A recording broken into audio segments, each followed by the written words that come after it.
Good morning, students. We were talking about interest.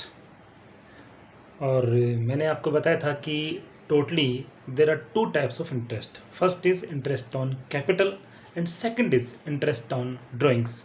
ठीक है.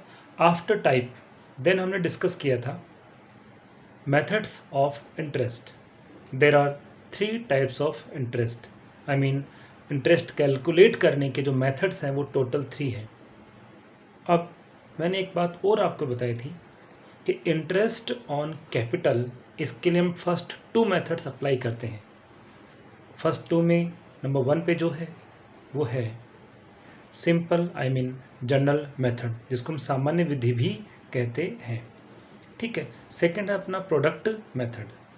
But interest on drawing के लिए थ्री मेथड्स हैं: general method, product method and average time method. There are three methods.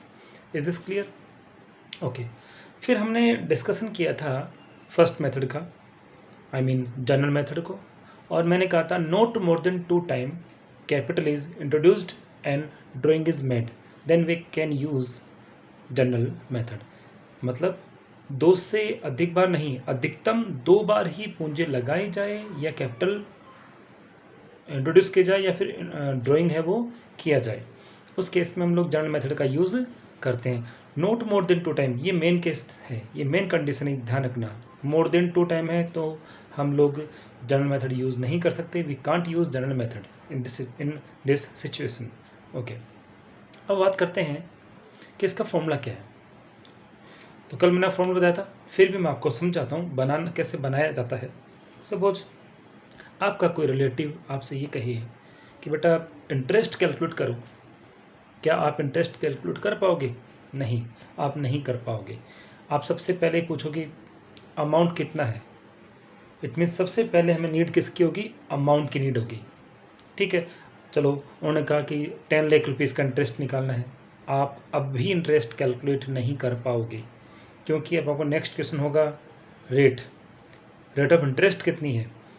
Suppose आपको हाँ ठीक है 10% रेट ऑफ इंटरेस्ट है, फिर आप भी इंटरेस्ट कैलकुलेट नहीं कर पाओगे. फिर आपका एक और क्वेश्चन आएगा कितने टाइम के लिए. इट मीन्स फॉर्मूला क्या बना? Amount then rate upon 100 into time upon 12. और मैंने कल आपको कहा था टाइम अपॉन 12 भी यूज़ कर सकते हैं, टाइम अपॉन 52 भी यूज़ कर सकते हैं, टाइम अपॉन 365 भी यूज़ कर सकते हैं. 12 यूज़ तब करते हैं जब मंथली बेसिस पे इंटरेस्ट कैलकुलेट करना होगा.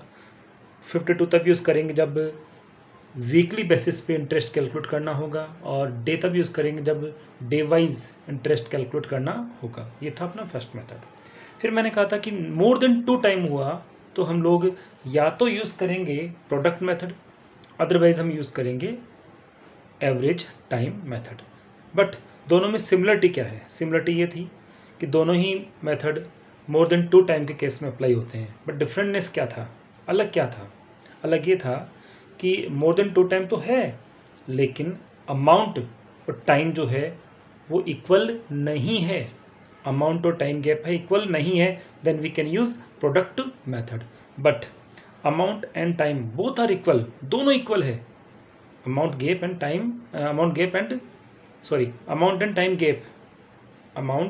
एंड टाइम गैप इक्वल है. इक्वल के केस में हम लोग always average time method use करेंगे, और इक्वल नहीं है, एक भी इक्वल नहीं है, तो हम यूज़ करेंगे प्रोडक्ट मेथड. यहाँ तक हमने कल डिस्कशन कर लिया था. ठीक है. अब लास्ट जो अपना टॉपिक था वहाँ ही चल रहा था कि प्रोडक्ट कैसे कैलकुलेट करते हैं. तो हमने पढ़ा था product equal to amount into time. Product का फॉर्मूला क्या होता है? Amount into time. टाइम के नीचे ऑलवेज होता है 12, 52 या फिर 365, इसलिए प्रोडक्ट के नीचे हमने 12 यूज़ किया था. वहाँ 52 भी यूज़ हो सकता है, वहाँ पे 365 भी यूज़ हो सकता है. It's depend on condition of the question. Okay. Then एक और था last method, average time method. Average time method कब यूज़ करते हैं? जब टाइम गैप भी इक्वल हो और अमाउंट भी इक्वल हो. ठीक है. तो उसमें अपना जो फॉर्मूला था वो मैंने बताया था आपको, total drawings into rate upon 100 into average time upon 12. Clear. But हम इसको पूरा एक्सप्लेन नहीं किया था. आज हम इसको एक्सप्लेन करते हैं कि एवरेज टाइम कैसे कैलकुलेट करते हैं, how to calculate average time. तो एवरेज टाइम कैलकुलेट करने के दो पैटर्न हैं, टू टाइप्स है। फर्स्ट है बाय ट्रिक, हम एक ट्रिक के थ्रू कैलकुलेट कर सकते हैं। फिर है बाय फॉर्मूला। सेकंड है कि हम ट्रिक यूज़ ना करें और एक फॉर्मूला यूज़ करें, तो अकॉर्डिंग टू फॉर्मूला भी हम इंटरेस्ट के लिए एवरेज टाइम कैलकुलेट कर सकते हैं। अब पहले मैं आपको ट्रिक समझाता हूँ, देन हम बात करेंगे फॉर्मूला की। ट्रिक में क्या है, लिसन प्रॉपर्ली। सब में कॉमन फैक्टर रहेगा 12/2, 12/2 एंड 12/2। सब में 12/2, 12/2, 12 आपको यूज़ करना है। अब याद रखना, लिसन प्रॉपर्ली, स्टार्टिंग में है starting of every month, starting of every 2 month, starting of every 3 month, starting of every 4 month, starting में है। तो जब आप क्वेश्चन रीड करोगे और आपको ये फील हो रहा है, वहाँ पे ये इंडिकेशन मिल रहा है कि जो ड्राइंग वो कर रहा है वो स्टार्टिंग ऑफ द मंथ कर रहा है, तो उस वे में आपको ऑलवेज क्या करना है, प्लस। तो प्लस कब यूज़ करना है, जब स्टार्टिंग वर्ड क्वेश्चन में गिवन हो, आई मीन प्रारंभ में ये वर्ड गिवन हो। बट सपोज प्रारंभ में I mean starting word given नहीं है, गिवन क्या है, गिवन है एंडिंग। तो एंडिंग होगा, उस केस में हम प्लस नहीं करेंगे, हम यूज़ करेंगे माइनस। क्लियर। तो स्टार्टिंग है then we can use always plus, if ending then we can use minus always. Plus का यूज़ करेंगे जब स्टार्टिंग में हो, माइनस का यूज़ करेंगे जब एंडिंग में हो, ठीक है। बट जब मिड में है तो ना तो हमें प्लस यूज़ करना है और ना ही हमें माइनस यूज़ करना है, जैसा है वैसे ही रहेगा, ठीक है। प्लस की बात होगी, माइनस की बात होगी, बट प्लस के बाद क्या यूज़ करना है, प्लस के बाद क्या यूज़ करना है।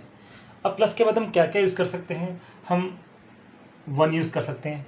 बात क्वेश्चन के सर 1 कब यूज़ करेंगे, हम 2 भी यूज़ करेंगे, कर सकते हैं, हम 3 भी यूज़ कर सकते हैं, हम 4 भी यूज़ कर सकते हैं। इनमें से कोई भी एक चीज़ यूज़ कर सकते हैं, 1 भी यूज़ कर सकते हैं, 2 भी यूज़ कर सकते हैं, 3 भी यूज़ कर सकते हैं, 4 भी। मतलब हम उस टाइप को यूज़ कर सकते हैं जिससे टाइम गैप इक्वल हो। अब टाइम गैप इक्वल कैसे हो सकता है, किसी भी वैल्यू को 12, किसी भी वैल्यू है उसको हम डिवाइड करें किससे, किस में 12 से, तो वो कंप्लीट डिवाइड हो। जैसे 1 से कंप्लीट डिवाइड हो रहा है 12, 1 मीन्स क्या है, एवरी मंथ। अब एवरी मंथ ड्राइंग करेगा तो कितने टाइम करेगा yearly, 12 time, 1 month 1 month 1 month 1 month, तो गैप इक्वल होगा, ठीक है। एवरी 2 मंथ करें तो 2 से 12 कंप्लीट डिवाइड हो रहा है, तो 2 एवरी 2 मंथ से करेगा तो कितने टाइम करेगा वो, 6 मंथ, 6 टाइम करेगा ना। एवरी 2 मंथ से वो ड्राइंग कर रहा है, तो पहले 2 मंथ से, फिर next 2 month, next 2 month, next 2 month, कितने टाइम करेगा वो, 6 टाइम। एवरी 3 मंथ से आई मीन क्वार्टरली भी वो ड्राइंग कर सकता है, और क्वार्टरली ड्राइंग करेगा तो कितनी टाइम करेगा वो, 4 टाइम। स्टार्टिंग में 3 टाइम, देन फिर 3 टाइम, देन फिर 3 टाइम, देन फिर 3 टाइम, और लास्ट में वो एवरी 4 मंथ भी ड्राइंग कर सकता है। एवरी 4 मंथ करेगा तो कितने टाइम करेगा, 3 मंथ, कितने टाइम करेगा, 3 मंथ, 3 टाइम, कितने टाइम करेगा, 3 टाइम, 4 मंथ से, फिर नेक्स्ट 4 मंथ से, फिर नेक्स्ट 4 मंथ, 12 मंथ कंप्लीट हो गए। क्या 5 भी हो सकता है क्या, तो 5 नहीं हो सकता, क्योंकि 5 से 12 डिवाइड नहीं होता, इसलिए नहीं हो सकता। आपको सर 6 तो हो सकता है, आप कहोगे सर 6 भी तो हो सकता है, 6 से भी डिवाइड कर सकता है तो टाइम गैप इक्वल है। बट मैंने क्या कहा था जनरल मेथड में, not more then 2 time. 6 month से करेगा तो ईयरली कितना टाइम कर रहा है वो, 2 टाइम, तो नॉट मोर देन 2 टाइम है, 2 टाइम से ज़्यादा नहीं है, तो फिर जनरल मेथड यूज़ करेंगे ना, फिर इसको क्यों यूज़ करेंगे। Is this clear. तो इस तरह से मैंने आपको बताया कब 1 यूज़ करना है, कब 2 यूज़ करना है। तो 1 यूज़ कब करना है, जब एवरी मंथ से ड्राइंग कर रहा हो। 2 कब यूज़ करना है, जब एवरी 2 मंथ से, 2 महीने से ड्राइंग कर रहा है। एवरी 3 मंथ का यूज़ करना है, जब 3 महीने से ड्राइंग कर रहा है। 4 का यूज़ करना है, जब 4 महीने से ड्राइंग कर रहा है, तब हमें ये काम करना है, ठीक है। सेम चीज़ यहाँ पर प्लस भी हो सकता है, माइनस के साथ 1 भी हो सकता है, 2 भी हो सकता है, 3 भी हो सकता है, और 4 भी यूज़ हो सकता है। अब एवरी 1 मंथ होगा, स्टार्टिंग एवरी 1 मंथ होगा, तो एवरेज टाइम क्या होगा, 6.5 मंथ होगा। कितना होगा, 6.5 मंथ। कैसे, 12 + 1, 12 + 1, 1 बाय करेंगे सबको, 12 + 1/2, 12 + 1 13 होते हैं, बाई 2 करेंगे तो 6.5, ठीक है। 1 ना हो 1 नहीं हो 2 हो तो 12 + 2 14/2 7 मंथ। 12 + 3 15/2 7.5 मंथ। 4 मंथ हो 12 + 4 16/2 8 मंथ। तो ये निकल के आ गया आपका एवरेज टाइम।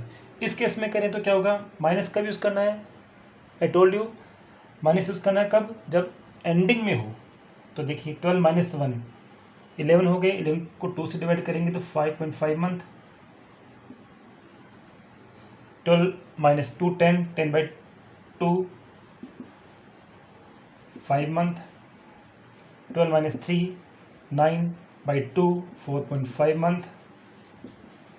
12 - 4 8/2 4 मंथ। इस केस में ये आपका एवरेज टाइम रहेगा। अब यहाँ बात करें तो यहाँ तो फिक्स है, आगे तो कुछ यूज़ करना ही नहीं है। मिड में जब है तो कुछ भी यूज़ नहीं करना, डायरेक्टली हम लोग कैलकुलेट कर सकते हैं।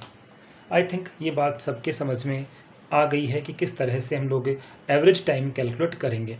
बट अभी हमने एवरेज टाइम के लिए ओनली ट्रिक डिस्कस की है, फॉर्मूला भी डिस्कस नहीं किया है। तो 3 तरीके हैं, 3 टाइप्स हैं। स्टार्टिंग में ड्राइंग कर सकता है, मिड में कर सकता है, एंड में कर सकता है। स्टार्टिंग में करना है तो प्लस, एंड में करता है तो माइनस, मिड में कुछ नहीं करना। एक छोटी सी बात और मैं यहाँ पे क्लियर करूँगा, क्या यहाँ ऑलवेज ही 12 यूज़ होगा, क्या यहाँ ऑलवेज 12 यूज़ होगा? तो इसका रिप्लाई मैं आपको दे रहा हूँ, ऑलवेज 12 यूज़ नहीं होगा। 12 यूज़ कब होगा, जब कंप्लीट ईयर, होल ईयर वो ड्राइंग कर रहा है तभी 12 यूज़ होगा। बट सपोज उसने रेगुलरली 8 मंथ तक किया और उसके बाद ड्राइंग करना बंद कर दिया, तो 8 मंथ तक किया तो 80 आएगा यहाँ पे। या ऐसा होता है कि उसने कोई पार्टनरशिप हम ज्वाइन की, पहले नहीं था पार्टनर, फिर ज्वाइन किए, बट ज्वाइन कब की, आफ्टर 3 मंथ ज्वाइन की। तो स्टार्टिंग के 3 मंथ तो उसने ड्राइंग किया नहीं है ना, क्योंकि वो तो 3 मंथ के बाद एडमिट हो रहा है, एडमिशन ले रहा है। तो कितने टाइम वो ड्राइंग कर सकता है, 9 मंथ। तो हम कितना करेंगे, 9 मंथ। आई मीन जितने टाइम रेगुलर ड्राइंग करता है उतना टाइम यूज़ करेंगे। ईयरली है तो ही 12 यूज़ करेंगे, कोई इन्फॉर्मेशन नहीं है तो भी हम 12 यूज़ करेंगे। बट इन्फॉर्मेशन है कि कितने टाइम उसने ईयर में कितने टाइम उस पर्टिकुलर ईयर में उसने ड्राइंग किया है, तो वो टाइम हम यूज़ करेंगे। ठीक है। और सबसे बड़ी बात, जैसे मैंने कहा कि वीडियो को रेगुलर आप रीड करते रहिए, स्टडी करते रहिए, अधिक से अधिक आप इसको सब्सक्राइब करें और सब्सक्राइब कराएं। ठीक है, ताकि मैं मोटिवेट हूँ और ज़्यादा से ज़्यादा आपको और स्टडी मटेरियल प्रोवाइड करा सकूँ। ठीक है, थैंक यू।